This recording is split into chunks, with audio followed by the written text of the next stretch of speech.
Hi, I'm Amy Bloch with Catholic Charities, and I want to talk today about a subject that can be really difficult to talk about, but one that's really important. You may have heard some conversations happening around the state and really in the country as a result of COVID, and that is suicide. We have been studying that, and research has shown that suicide rates have increased. Specifically here in Iowa, the numbers have shown that since March of 2020, that in Iowa, there have been 319 suicides, and compared to all of last year when there were 479. So we know that suicide rates are increasing. The stress, the anxiety, that's happened because of along with the grief that people are experiencing, has really impacted so many people here in our community. And so I want to talk for a couple minutes about some things for people to be aware of, how we can prevent that from happening, and what you can do if a loved one in your life is having some of those thoughts. One of the things we know is that feelings of hopelessness is a strong predictor of suicide. So if you hear people talking about feeling like nothing could ever change, nothing is ever going to get better, they're never going to feel happy again, that strong sense of hopelessness can be an indicator of somebody who may be contemplating suicide, feeling like an individual's a burden on other people in their life. Everybody would be better without me. Being isolated. Now, we have many people who are isolated right now because of COVID, but it's beyond that. It's a desire to be left alone, not wanting people to call them, to contact them, really just wanting to be isolated from everybody and everything that's happened.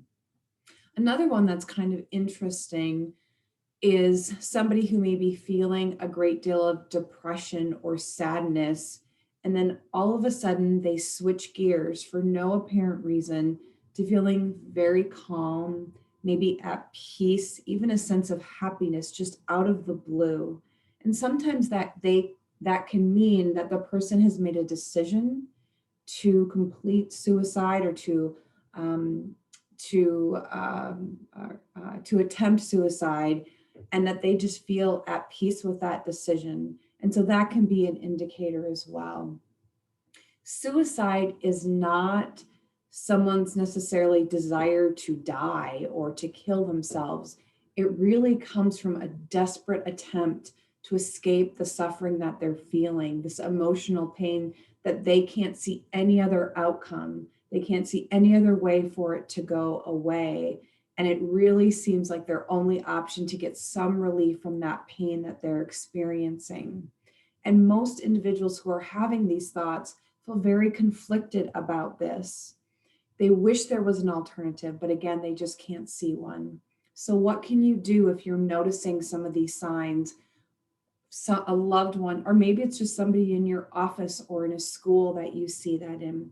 The first thing is, don't be afraid to speak up, to say something to them, to say, I noticed that you've been feeling down lately, that you've been making these comments. Um, how can I help? Is that something that you've been feeling? Don't be afraid that you're going to put that thought into their head. That is the biggest myth out there. That is not going to be the case. So please don't hesitate to talk to that individual. Offer them to help. And help doesn't mean that you're the one who's going to have answers for them. Help means, is there somebody you can talk to in your life? Do you need to see a counselor? Do you need to get help? Whatever that is for them, letting them know that although they might feel that way right now, that those feelings often pass, that things can and will and do get better. We all go through times in our lives where it feels like it's hopeless, that nothing is going to get better. It does, and it doesn't necessarily happen that day or tomorrow, the next day, but trying to provide some reassurance.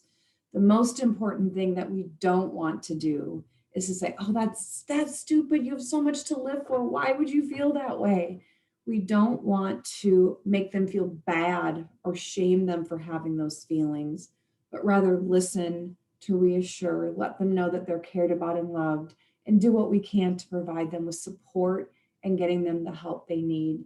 If you are out there and having those feelings, or someone in your life and you need help, we are there for you here at Catholic Charities. And you can contact us at cathchar.com, CATHCHAR.com. There's always hope.